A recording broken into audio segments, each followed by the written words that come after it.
pruning. Pruning of these leaves to let our fruits not have the capability of absorbing good waters and minerals from the soil, so that we can have much yields and with good quality. As we are here in this local pruning of these leaves, about spacing, when we are planting, we are doing 8 feet to 8 by 8 feet. And then how deep is the hole? It should be, at first we dig it 2 feet wide, then deep it should be 2, but after we cover it again. Then we use it should be like 9 inches. We pull first some soil, then we put our plant, so that to make it easier for the roots to be moving in the soil. Yeah. To give it a good chance of germinating. Yeah, we treat it at first. When we are using these organic things, by treating, we get our urea fertilizers and this waste from the chicken. Yeah. Then we mix it together in a drum of water. You put there 3 spades of that, the other one, the other thing, the other waste. Then after, you put one of ash, 1 spade, then 12 teaspoons of urea. We keep it full drum of 10 jerrycans. We give it a chance for 7 days, so that we are fighting these nitrogens, not be too much, because they don't like it. The nitrogen should not go beyond 48%. Yeah. Then we plant it. We give it time as we are pruning up to where it reaches the net. Then we start our harvesting from there. But mostly we are putting them these poles. We are putting them in 2 months mostly. But some they first put them, then they plant it to make it easier, because sometimes you have to put these ropes up. Yeah. Some people, they don't want it to be disturbed by using these these fibers. Some they are using this one direct to it. Yeah. Some we are using, others they are using these small poles. Yeah. Then after they put it up. Pruning. After 2 months, you have to start. Yeah, starting from these ropes, the started ones. You have to do it from the beginning, no resting every time, because the more you do it, the more you prune, the more it yields. Yeah, the more it gives you much fruits. Oh, you also remove the fruits. Sometimes for some branches they shouldn't be too much, because when they are too much, the fruits will be small in size. Most of them. Yeah. That's why we prune, so that some they must go down, but we get good one of a good quality. Yeah. Mostly these type, they are being planted in Kavalole, Kapicholwa, and Kasese, because there is some coldness there over. But here in our Uganda, in this central region, there is too much hotness. That's why the most disease we are facing, we are having these amphibians. They disturb us too much, because they are growing, they are multiplying mostly when the humidity is high. Yeah.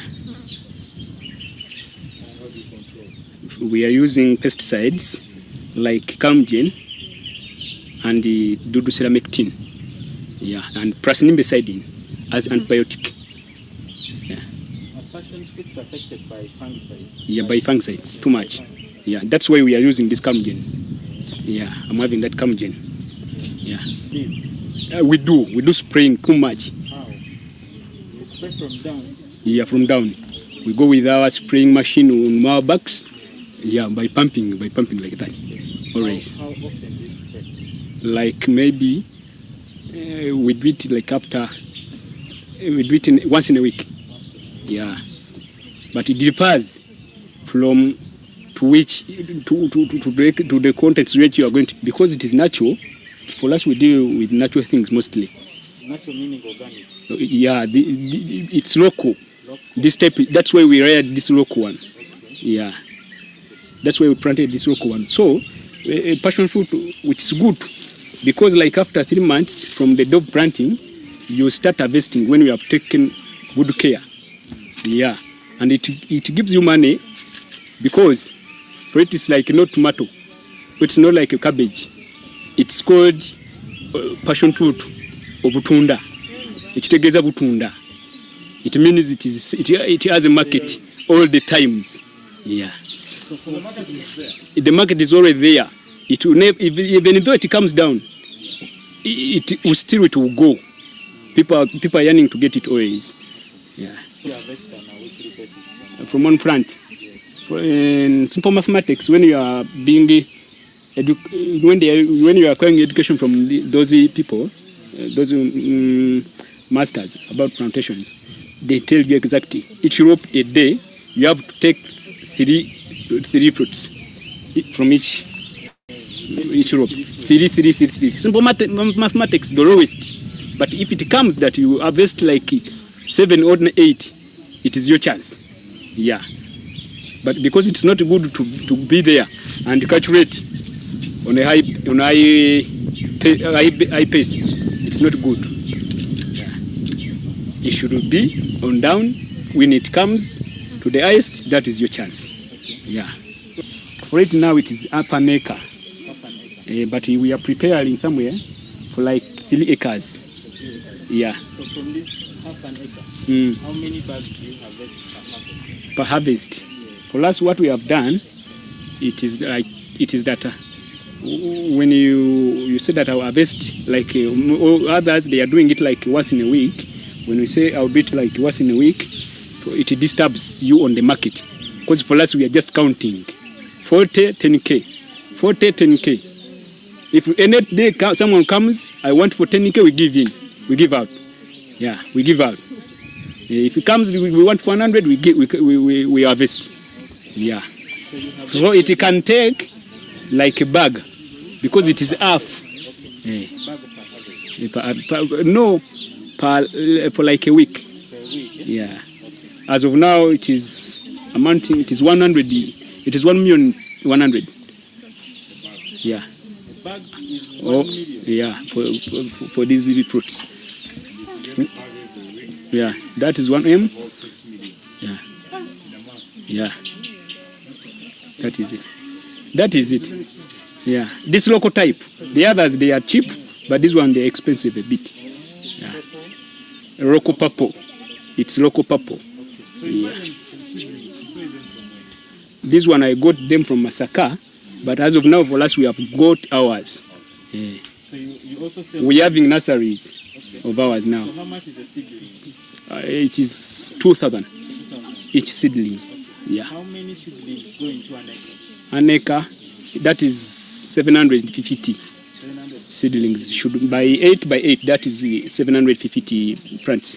But some people, they do 6, because when it comes to which are not looking good, they leave some. Or what they do, they make sure these ropes should stay 3. But others, when you do like in this good spacing, you can let them be 5 or 4. Not getting tired from spraying the good contents. Not only that, being good in pruning. Even when it's like ile soil, you should do mulching. Yeah, plus watering all the time. Under good management, it can take some. They are having like 3 acres, but when they have managed in a good way, they are now harvesting. Or they have taken like 3 years. It can take 5. It depends to your place how you manage it. Some they do harvesting, not putting in back the cash. You have to be investing in, then it will give you good time. After 3 months, you have to put there NPK and can. NPK and Yeah, NPK and can type. Okay, how much do you put on every plant? It should be 4 teaspoons. But each kilo of corn mixes 3 kgs of NPK. Yeah, that is it. But passion is not bad. Yeah, because it always has market. Yeah. But when you do it in a good way and have a good quality, people they look for quality. Yeah. They're asking you, do you have that quality? Do you have that quality? Yeah. Don't get for us from anywhere. We need that quite local type. Yeah. We do. Yeah. Okay. Here is our vegetable garden. This is basically for our home. This is called broccoli. It's very nutritious and very rich in vitamins. Remember, some of you can remember during COVID, they were advising us to eat lots of vegetables. And broccoli is one of them. It has started flowering. So here after flowering, you give it like a week and it will be ready to eat. This is nakati. Here we have our nakati. We have our bilinganya and our antula. This is just basically for the home. And there is a garden for commercial work. So we don't want to mix business with. So, And this one? this is chigaji. Aloe vera. This is aloe vera. It's very useful for home and for both home and for our birds. We cut it. We normally cut it, and then we put the pieces into our tanks, the chicken tanks, and then they drink the water that has it. Actually, it also helps in turning the eggs into yellow because it's green, and we know it's this chlorophyll that helps to make the egg yellow, and it makes it very nutritious. This is stevia. This is organic sugar. It is very sweet. So I would advise people, if you taste it, it's very sweet. So we dry it in a dryer and then we blend it and we put it in our tea. So it helps us to keep healthy. We avoid this made sugar that has chemicals in it. These are onions, these are spring onions. We don't need to go to the market to buy the onions. You just move from the house. Actually, you can even leave whatever you're cooking on the charcoal stove, and then you come and pick. So it's a chicken garden. In short, it's a chicken garden. The other one is actually this one we eat the leaves. We don't wait for the flower. Yes, we eat the leaves. And actually, you can even blend it. It's very good. It makes very good organic juice. So you can blend it. You can add oranges. You can add an apple, and you can add like I've forgotten. You can add cucumber in it. You mix and then take. It's very good. It makes very good organic juice. And actually, you can even eat it as greens.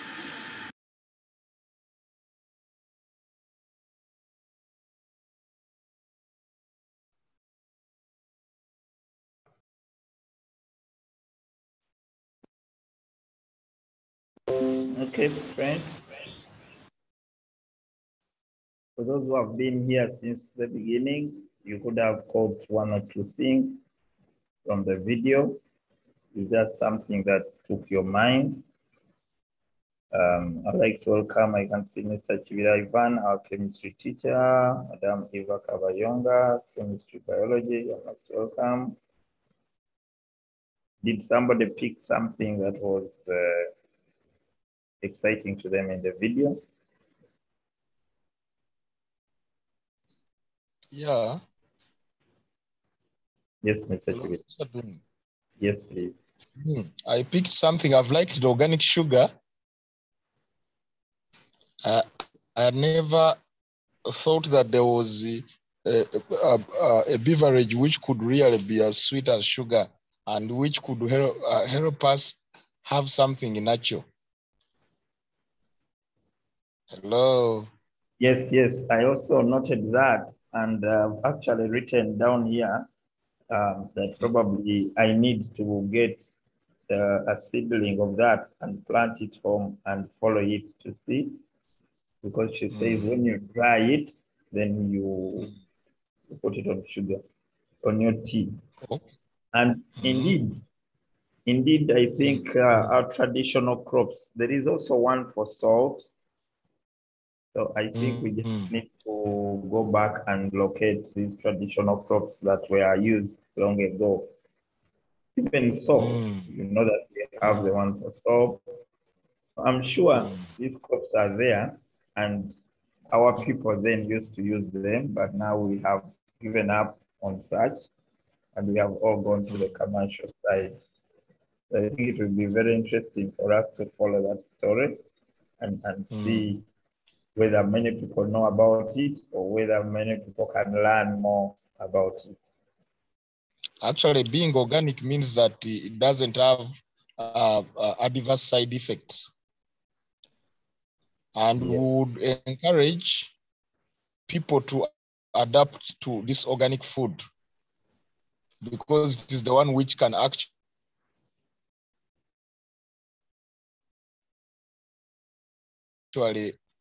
keep them that side effects that would, for example, lead to those non-communicable diseases. So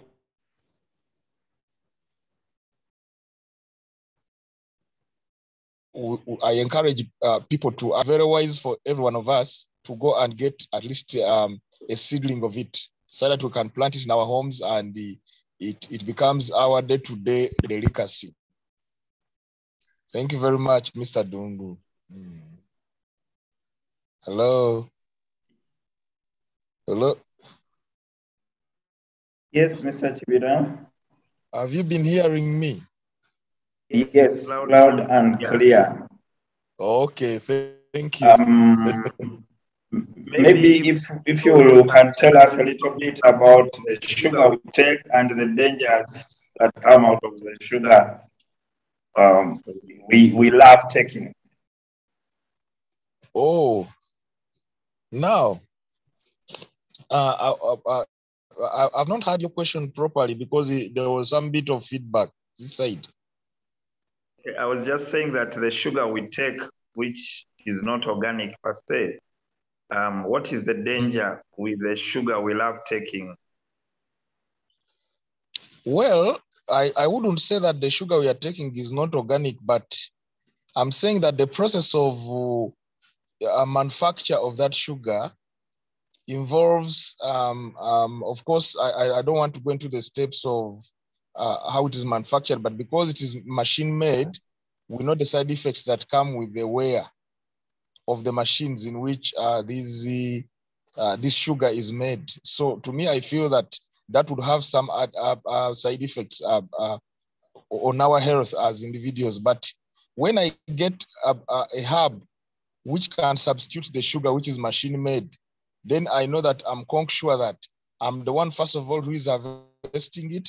I'm the one who is actually processing it through blending, as she has been saying. And I'm sure that whatever I'm taking has been handled by me only. And therefore, I don't expect to have those side effects as a result of processing of the sugar itself. Otherwise, there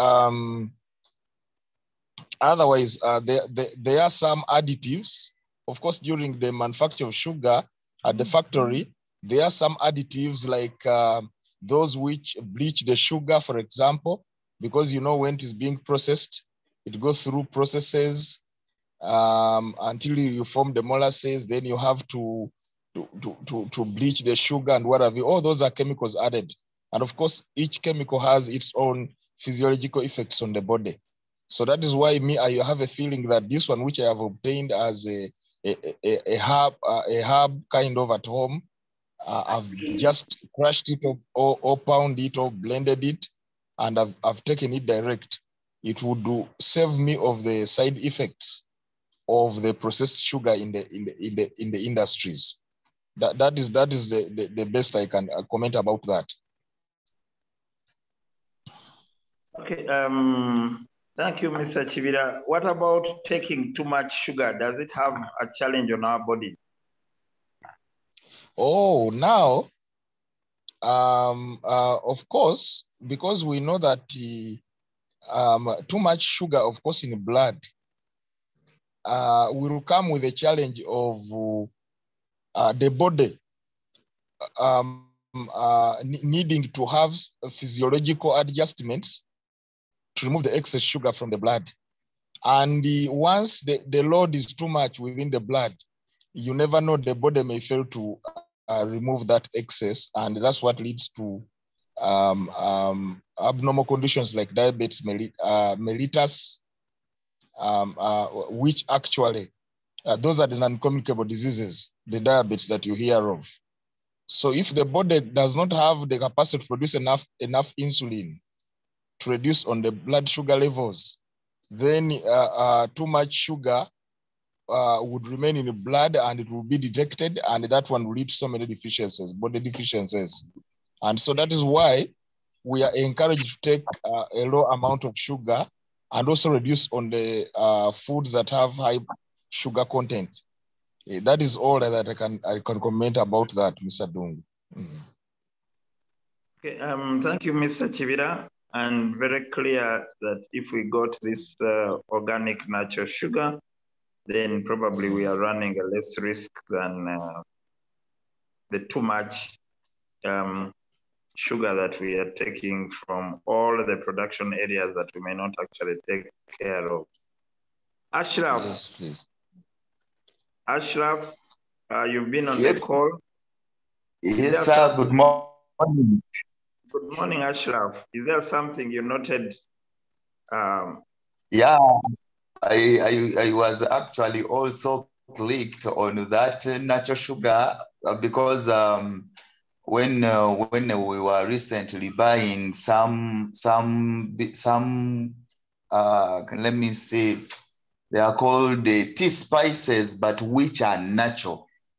I remember we bought that sweetener and bought lemon verbena, then bought some mint, and then bought what else was it? It was lemon verbena, lavender. So no people normally call black tea. For me, I take natural tea. That's how I term my tea. Because I normally have a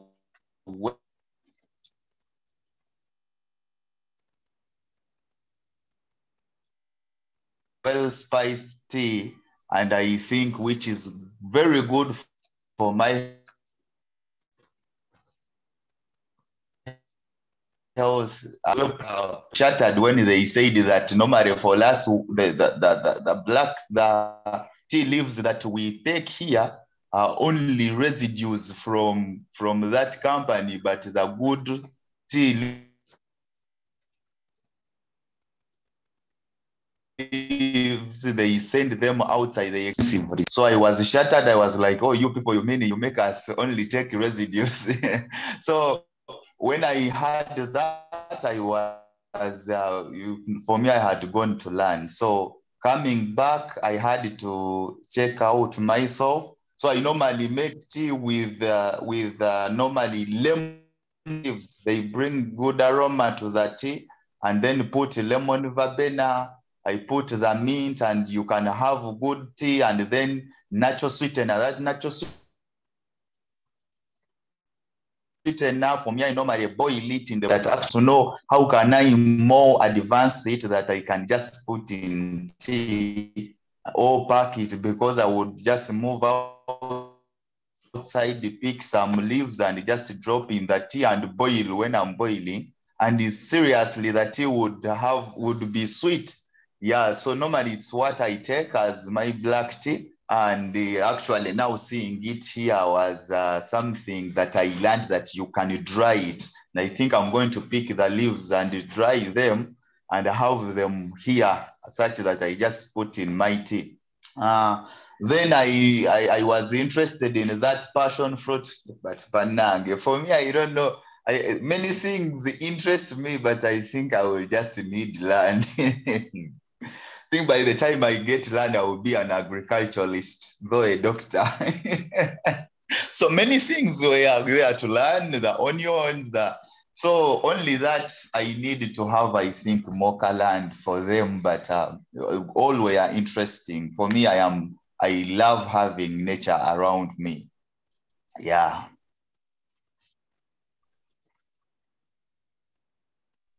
Okay, thank you, Ashraf.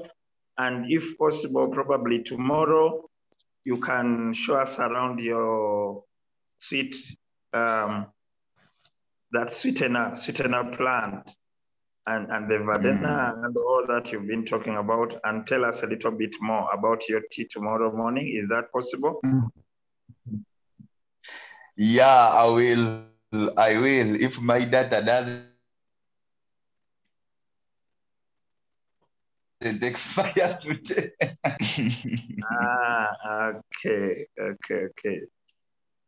Okay. Yeah. So were you showing us something today? Were you ready to show us something today? No, today I was not prepared. I was not prepared. I'm not even. Okay. On my farm. Okay, we'd like to welcome, I see Atvik and Dixon. Atvik, can you say hello to us? Dixon, can you say hello to us? Hello. So Dixon, where are you calling in from? Nakasero. Nakasero. Wonderful. Yes. What about Vike? Atvik, are you hearing us?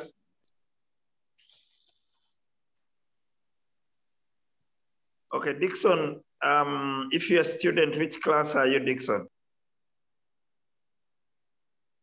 I mean, right now, Form 6. You're Form 6. Okay. And definitely you are leaving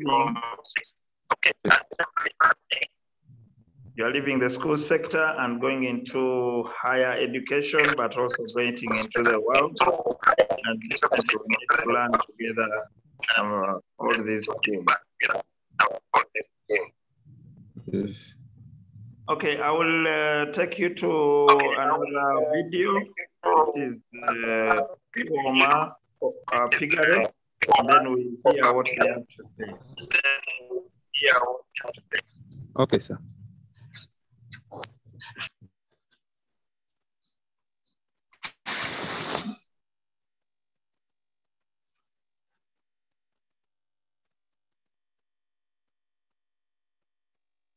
At Biwoma Farmers Limited, this is a company owned by a family, and it started in 2014 April.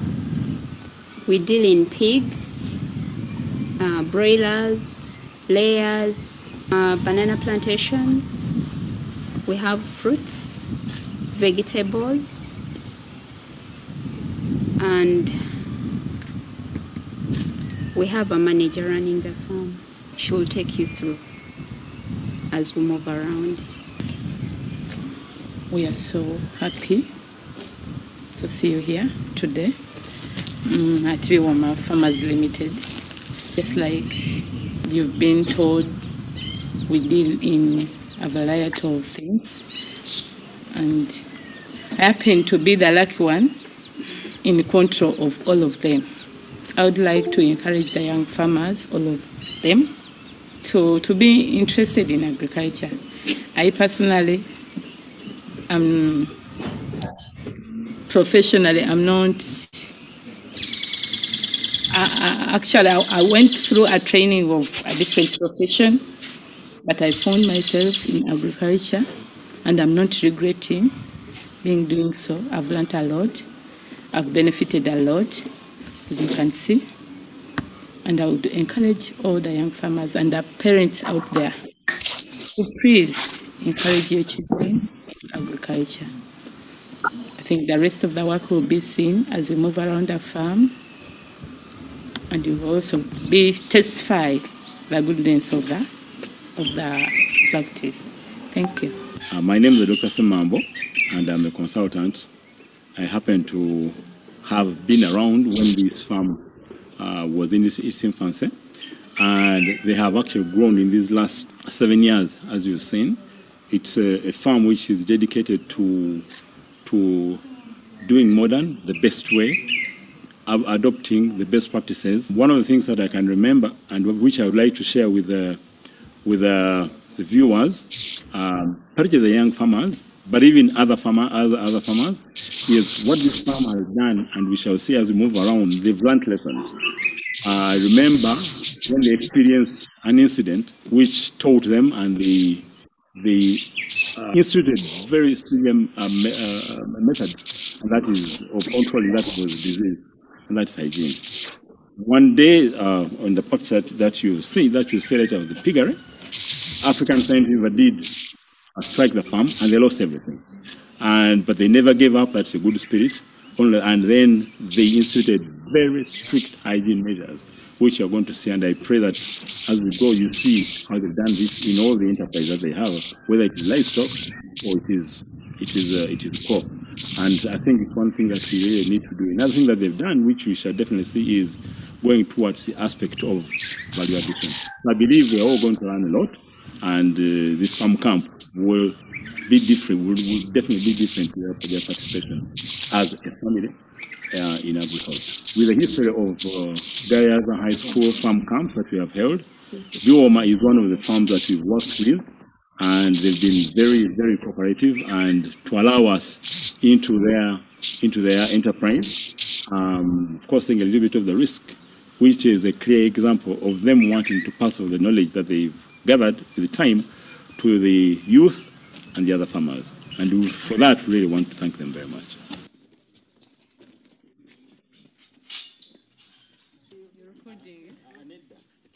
This is our biosecurity.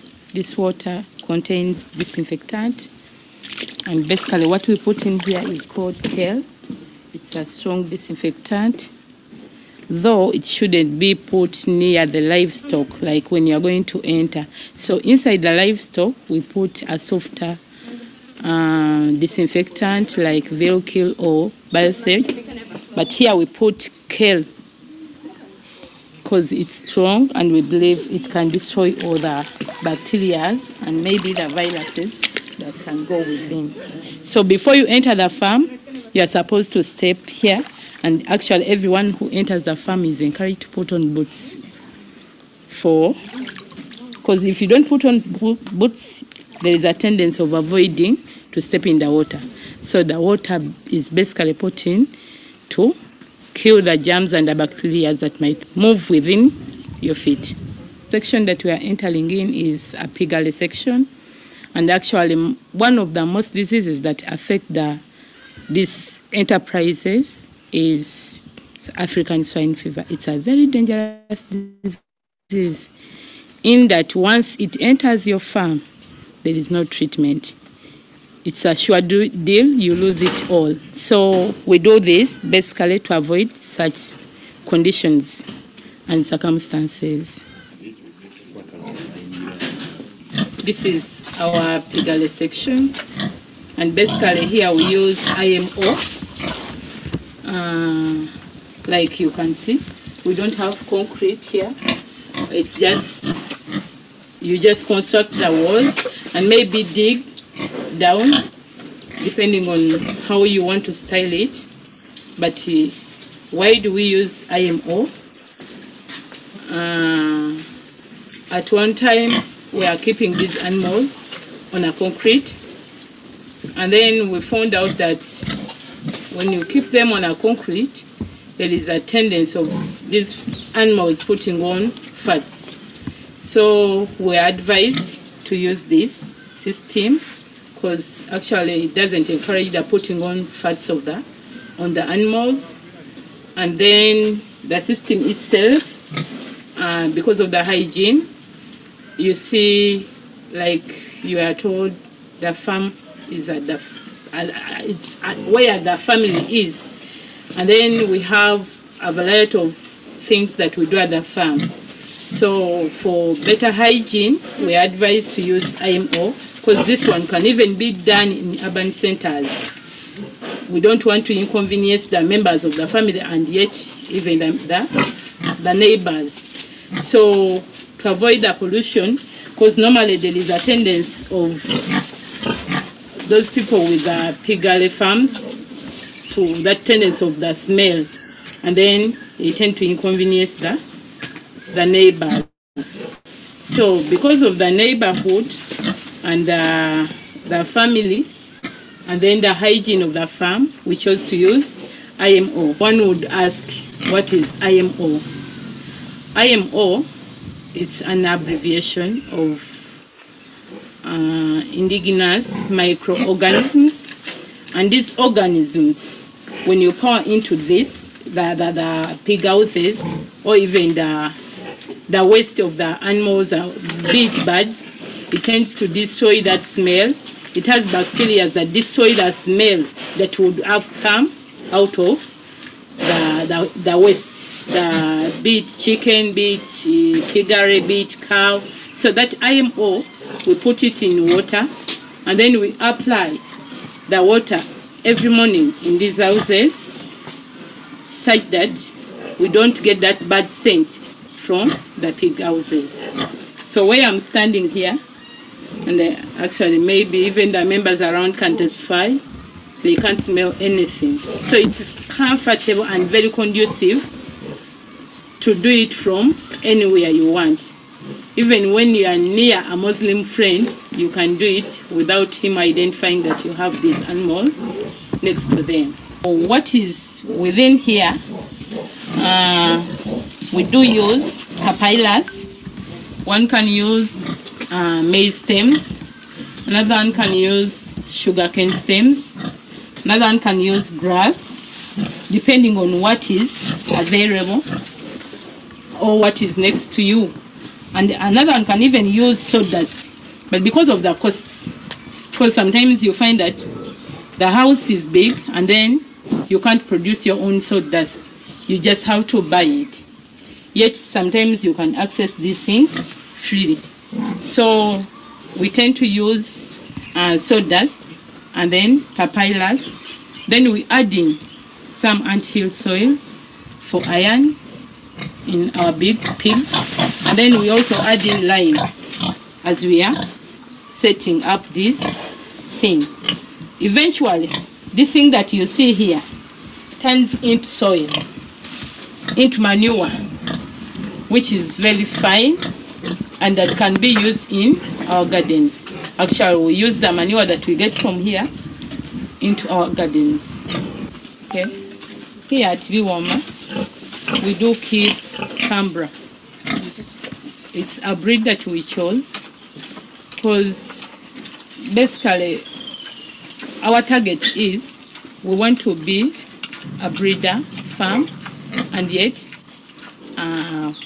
poker farm, like we produce beef and then the piglets. The advantage of this breed, it tends to give out so many piglets, and actually it has a very good mothering ability. Secondly, if you choose to go into beef, it doesn't put in on fat, because like you know our markets, there are very few people who would love to go and buy the fatty animals. So they don't put in on fat. They have very nice meat when you supply them to as pokers. Sorry. Another thing, the breed itself is a bit resistant to swine, because at one time, I remember we had a different breed at the farm here, and we were hit by swine. So that swine claimed all our animals. So when we went to, as we wanted to restart again, because we never gave up, when we wanted to restart again, we were advised to put in Canberra because it's a bit resistant. Though one shouldn't reluctant in the instance of biosecurity. So at least ever since we restarted, because actually when we were hit by swine, we stopped for a year and then we restarted again. So ever since that period, we've never been affected. But still we are not reluctant. Like you see there, we have a bottle that has some disinfectant, because at least it has been there. There is no doubt it has been there, it is there, it is even still there. But we are trying to see that we try to avoid it from attacking the farm. This system, Imo, cleanness, indeed she has mentioned it, and also the animals are definitely very comfortable, and all the feces and the urine that the animal does produce contributes to the manure, and the animal actually keeps on feeding. So okay, the farmer doesn't spend as much on the feeding as one would spend if it was a concrete floor. And then when you look at that where the animal is, there's some water, the nipple. So the system that is used here is the nipple. Maybe she will talk about it and the advantage of it later. And then the breed, as you can see, it's a large breed, long. The number of piglets it can produce can be up to 15, 16, 17, sometimes even 18. 20. And even 20, as she said. About 20. And it can mother all of them. And that factor of mothering depends on also the number of nipples on the what that it has on the its udders. So each piglet can have its feeding place on the nipple to feed from the mother, so it can actually feed. So most of the farmers tend to construct these houses with the feeders, which is not bad, but we chose to use this kind of feeding. So here we put our feeds at the time of feeding. We only put them down when they are going to eat. Once they finish eating, we put them back. So we tend to utilize that space. We want it to be free. So because of that space, we chose to construct with this, and then after eating, we put it back. These are our 2 months piglets. Most of them have already been taken, because like I told you, breeding. So as you can see, all the females we are taking, there were many, because they belong to 2 families. And these are 2 months and 2 months. So how do we manage them? Normally our piglets are produced. We have a safe house there and their brooder. So we put them in the brooder, especially during night, for 4 to 5 days. They don't sleep with their mothers. And then after that, we give them to the mothers, they breastfeed for a month. Then we introduce them to a feed. We call it a feed because it's in the form of a yogurt. It's called Milk Queen. We buy it from Hendrix. We feed them on that. As we also feed them on that feed for the piglets. Their feed, when they are from 1 month, besides the Milk Queen, we feed them on maize bran mixed with maize and some kilograms of Hendrix. Then we do that because they are not supposed to feed like the mothers or the boas. So we feed them like when they are a month, we give every animal half a kilogram of a feed, because we have to weigh. Remember, we are in business and we are looking at optimization. So we don't just give anything, we weigh whatever we give the animal. So when they are 1 month, every animal is entitled to a half a kilogram of the feed. And then when they turn to 2, we give them 1 kilogram each. Then when they turn to 3, we give them 1.5. And that's when they stop eating the feed, the piglet feed. So we introduce them to another kind of feed that is mixed differently. So like we are going to see the other ones, the other animals, they don't eat the same feed as these ones. And actually with these ones, after we them off, we make sure we give them a dewormer injection And then we give them a multivitamin injection, and that's all done for 2 months. So that practice, the animals are produced like day old up to 4 days. We separate them from their mothers, especially during night. So we bring them here, and then we provide good shelter for them. And then this actually helps us to avoid high mortality rates. Because you know, when they are young and there are many, there is a tendency of the mothers sleeping on them. So we separate them, not until they have enough energy to run away when the mother is sleeping to breastfeed them. So we separate them from 1 day to 4 or 5 days, and then we start leaving them with the mother. Night, we remove them. Then during the day, we leave them with the mother. Then we just bring them to sleep. This is our weighing scale, where we weigh our animals. Actually, even before any client taking the animal, they are bought from us. We first weigh here. Because what are we interested in? We want us to give you something that you know that it has been in good condition. Our animals, like the piglets, when we are selling them, our target is normally between 18 to 25 kilograms. So we make sure that we achieve that target before that 2 months. And before we give it to our client, we first assure them that what we've given you is a good animal and it's in good shape. Say that when you take it to your farm, you don't complain that they gave me a bad what? Animal. So we assure, because why do we do this? We assure that this animal is capable of growing bigger, because we know what we give you. You know how we do things. Some farmers might take the animal and then don't feed it well, and again they claim that your animal wasn't good, wasn't of a good quality. So that's why we do this.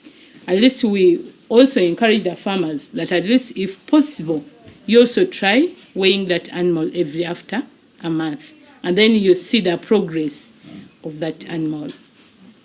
So here, we weigh the feeds as well as the animal. When we are weighing the animal, we open here. It enters. The weighing scale is digital, so it can automatically show you at least the live weight of the animal.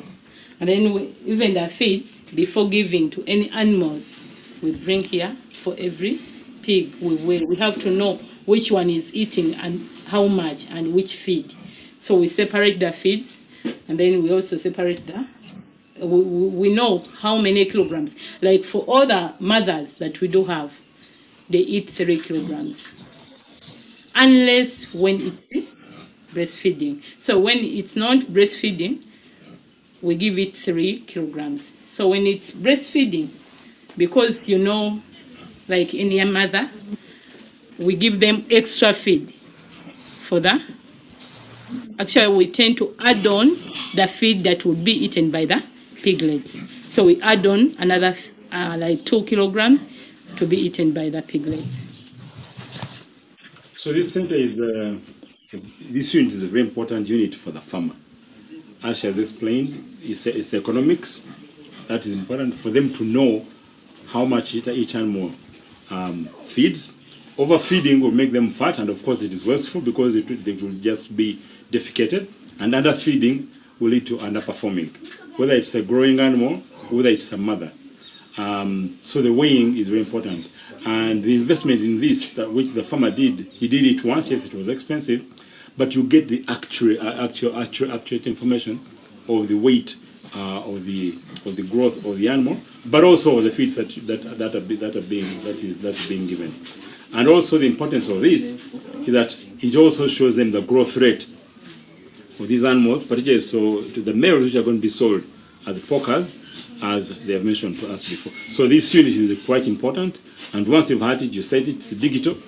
Its measurements are very good to the detail. As you can see, this is the feed that we give to our animals. Here we have Maize brand mixed with Hendrix concentrate.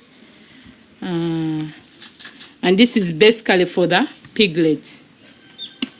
The quantity of Hendrix in this is different from the quantity of Hendrix in the other one. Basically because, just as you know, we need them to grow, they are young, so we have to boost them. So we have to give them a food that has high quality proteins and carbohydrates because we want them to be healthy. And then for the grown-ups, or for those ones that we tend to fatten, and then the mothers, this is a bit diluted, but it doesn't mean that it doesn't have the quality. Here we do have Maize brand, we have Hendrix concentrate, and then we have we add some of the chicken waste. Why do we do this? Chicken waste isn't bad. And actually we are doing this because we have chicken waste at our farm. And we also want to cut on the cost. We want to produce something good, but at a lowest cost. So here we put in, for every 100 kilograms of the feed, the finished feed, at least we put in 30% of the chicken waste. So we put in 30 kilograms of chicken waste, and then 10 kilograms of Hendrix concentrate for pig, because actually they do have a variety of concentrates depending on what you're dealing. So we do put in pig concentrate from Hendrix, 10 kilograms, and then 60 kilograms of Maize brand. For the mature ones, we don't use Maize because they are already grown and they have already achieved what we want them to achieve when they are still young. So we don't apply Maize in their feed. But for the young ones, we do apply Maize. The Piglets feed, this one has Maize. It has Maize brand and it has Hendrix concentrate. So the quantity of Hendrix here is high. They are still young, we have to weigh. So when the piglet is 1 month, we give it half a kilogram. Then when it turns 2, that's when we give it 2 kilograms. When they are still young, we feed them twice. But once they make 3 months, we feed them only once. Just like other animals at the farm, we feed them once, unless when it is pregnant or when it is lactating. For the boas, we give them 2.5 kilograms. Why do we give them little? We want to keep them active. We don't want them to put on a lot of fat. You know, for them, unless when it's just a period of, most of the time they are dormant. Yeah? So that's why we give them less.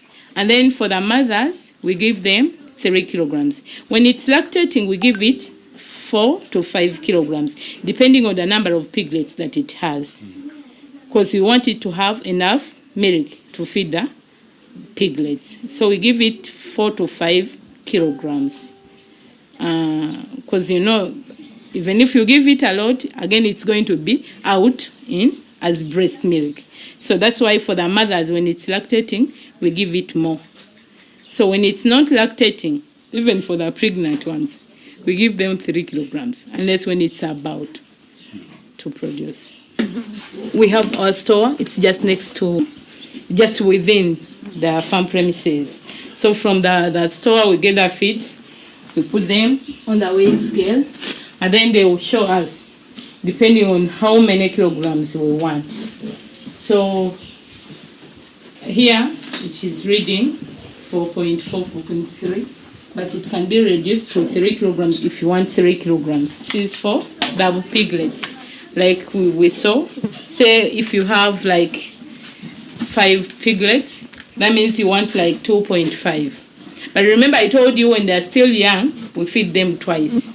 So if they are 5 and we want 2.5, at least we shall come here where we are dividing still the same feed that they are supposed to eat in a day into 2. So if they are 1 month and they are supposed to eat a half a kilogram, and they are 10, so we shall get are 5 kilograms. So we get the 5 kilograms, divide into 2, and then we feed 2.5 in the morning and then 2.5 in the evening. But still, you come here, you divide the same feed, and then you get your 2.5.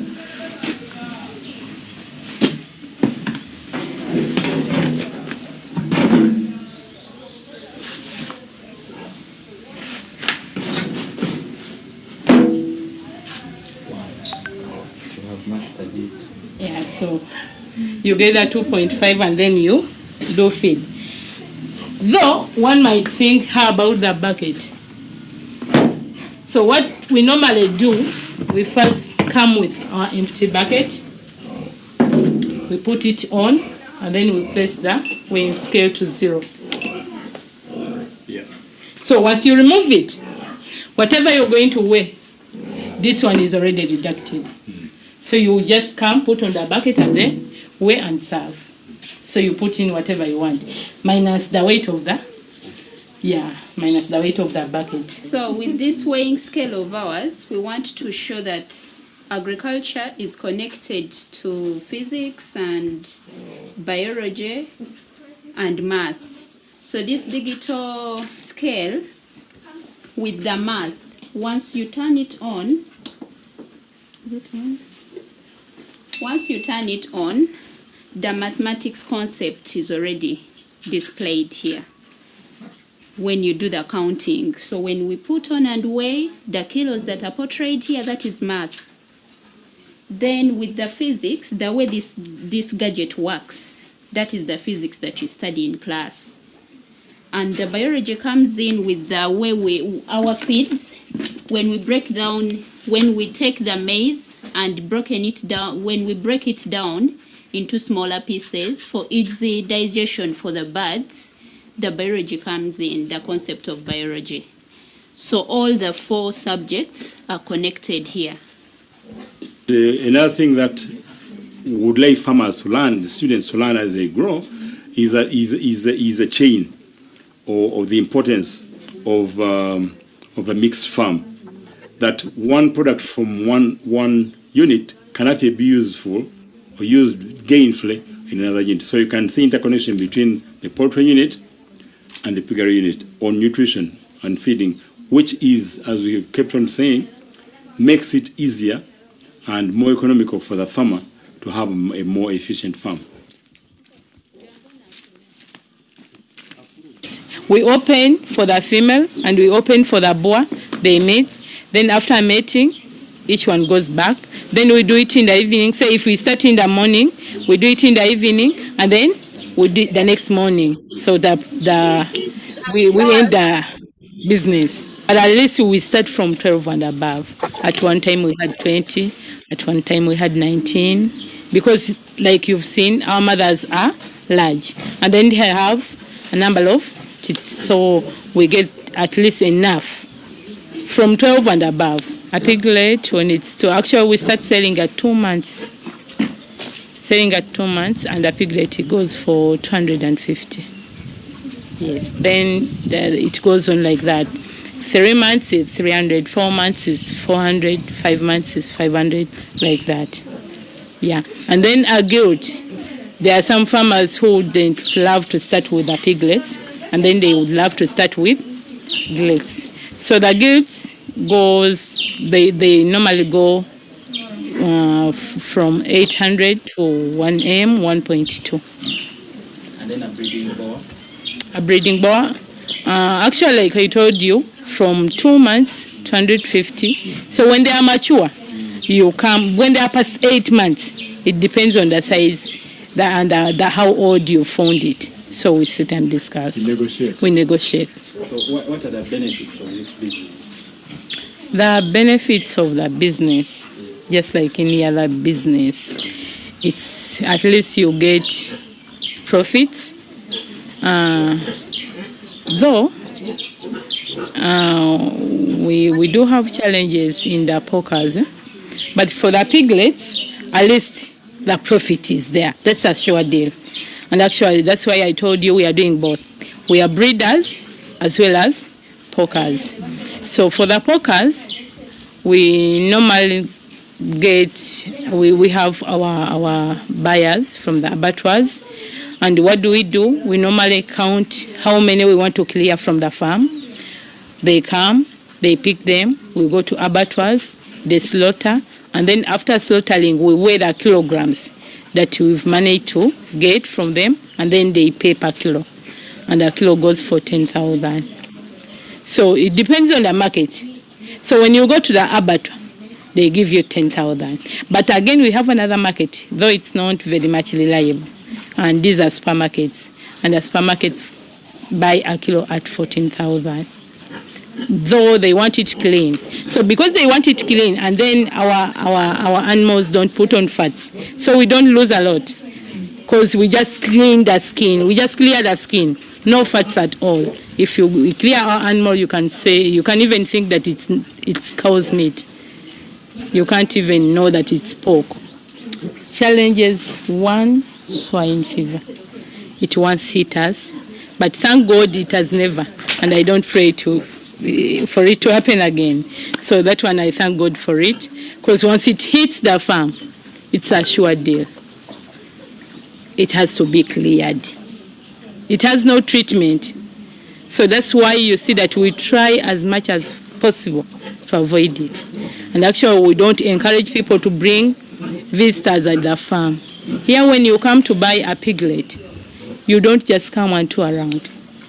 No, we get a piglet, we show it to you. You stand outside, we show it to you, and then you agree.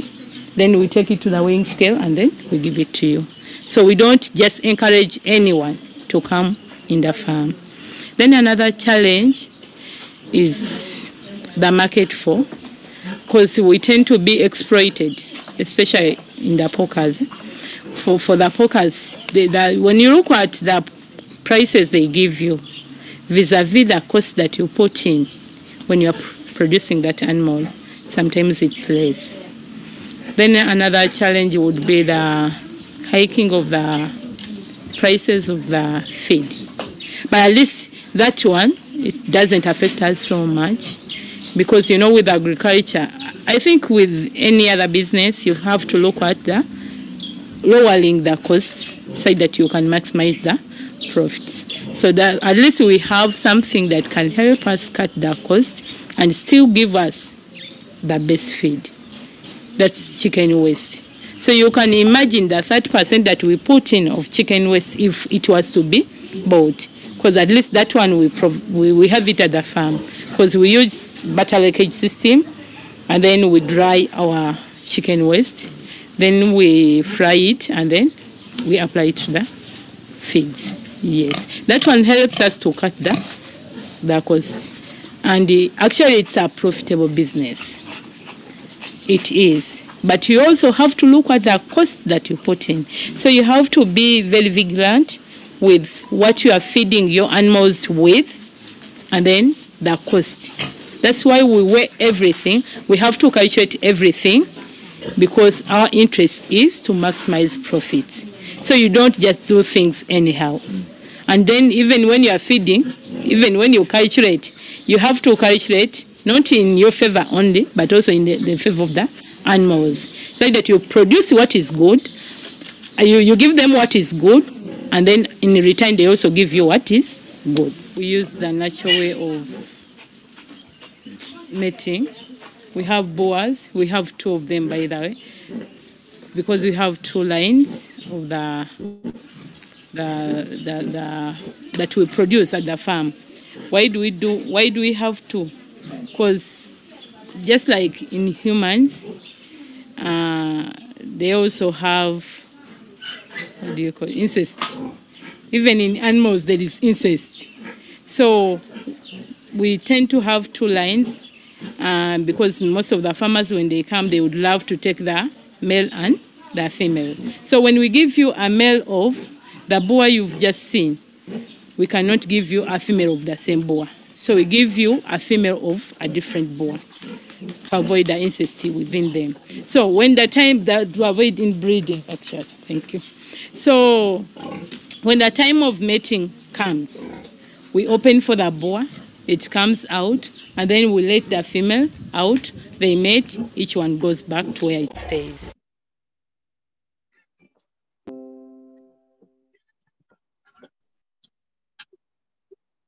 Okay. What did you learn out of this? Is there anything that attracted your attention here? Yes, Mr. Dungu. Anyone who can point Mr. us to Dungu. something that attracted their attention here? Hello. Hello, Mr. Dungu. Hello, Mr. Dungu. Mr. Can you hear me? Sorry, I had muted myself. Anything that attracted us to this? Go ahead, Mr. Chivida. Can you hear me, Mr. Yes, I can hear you. You can hear me? Yes. Now, what has interested me most is what prevents those animals from accumulating too much fat. What people call vigodo, those who eat pork. It is what has actually interested me most, Mr. Dungu. Now, I was trying to figure out the science behind avoidance of that accumulation of the much fat. First of all, I think in the food rations that they weigh to feed these animals, there must be something that controls accumulation of that fat. And then secondly, I want you to pay attention to the IMO system, the IMO that they have been explaining. Are you hearing me, Mr. Dung? Yes, we can hear you. Yes, we can hear you. What I'm saying is that, okay, what I'm saying is that IMO system is very good. Look at the materials that they use on the floor of those piggery styles. They are using actually grass materials, or coffee husks. Now, those are good insulators. That is what I've figured out. Those are good insulators, as opposed to if the animal style was cemented, because you remember, cement is a good conductor of heat. Cement is a good conductor of heat. Then it would mean that if these animals were staying in a cemented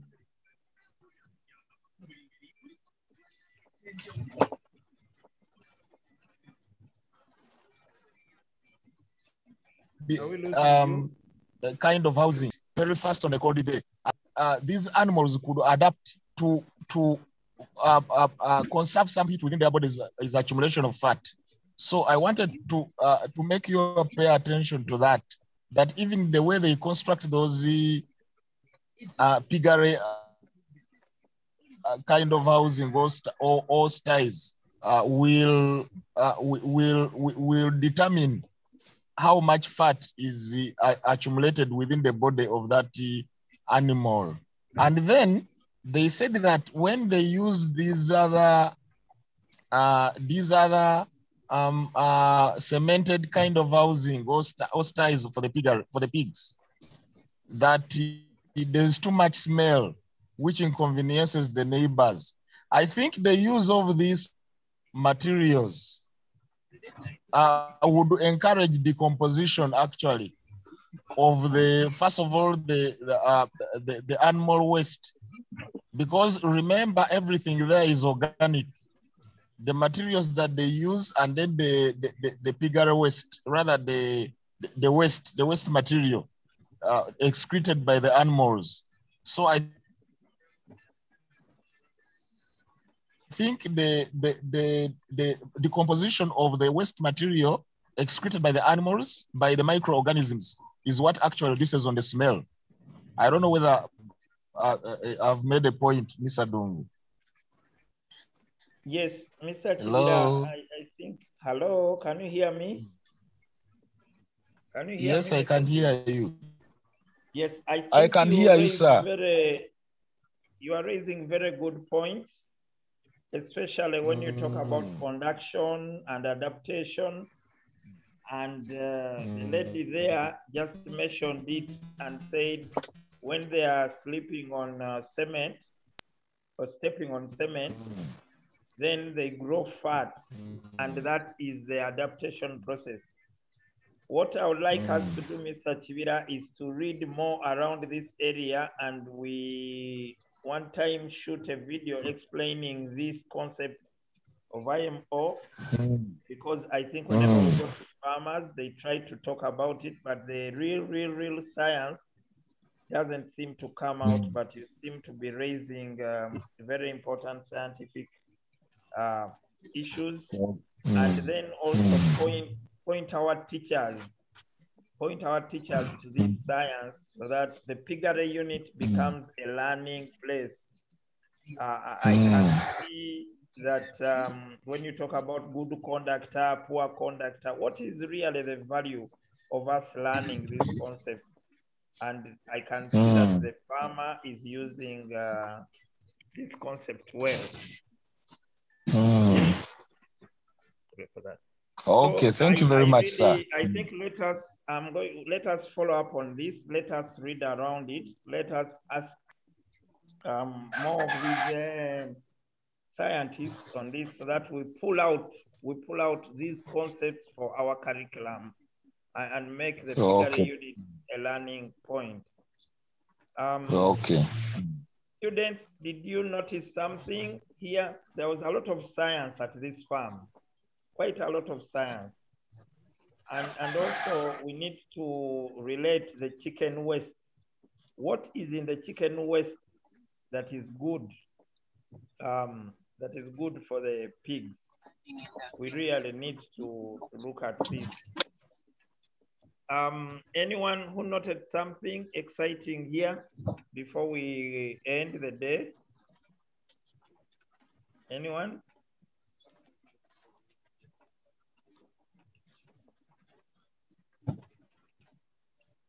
Dixon, Damali, Christian, Vike, and now Emma, who has just joined. Anyone who noted something here?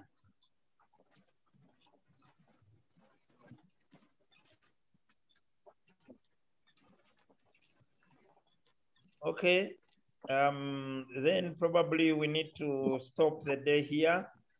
We have looked at Biwoma Farm. We went to the passion fruit garden, and now we've been at the piggery unit, where we found a lot of science, a lot of mathematics, a lot of physics, a lot of biology, a lot of chemistry coming into play. And we will want to follow up with this and extract what is important for our classrooms and point our teachers to the science there. With that, I want to thank all of you for being here this morning. I know we've not been here for the last 3 days, and probably that is why many people did not turn up this morning. But let us catch up again tomorrow, 6 a.m. at the Early Bird Farmer series. With that, I want to wish you the best for today and say bye-bye. Bye-bye.